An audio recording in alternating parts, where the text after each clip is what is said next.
আজি মে' মাহৰ 24 তাৰিখ 2024 চন মই যুগল কলিতাই কৈছোঁ ইউনিভাৰ্চিটি অফ ৱাশ্বিংটনৰ চৌহদৰ মাজত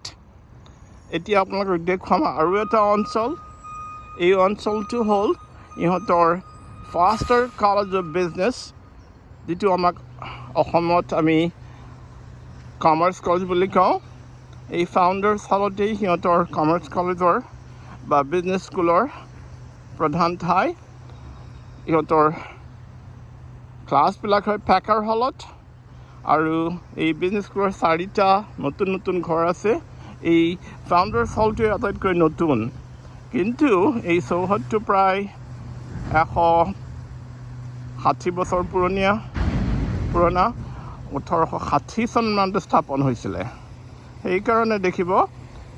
ইয়াৰ চাৰিওকাষে পুৰণা ঘৰবিলাক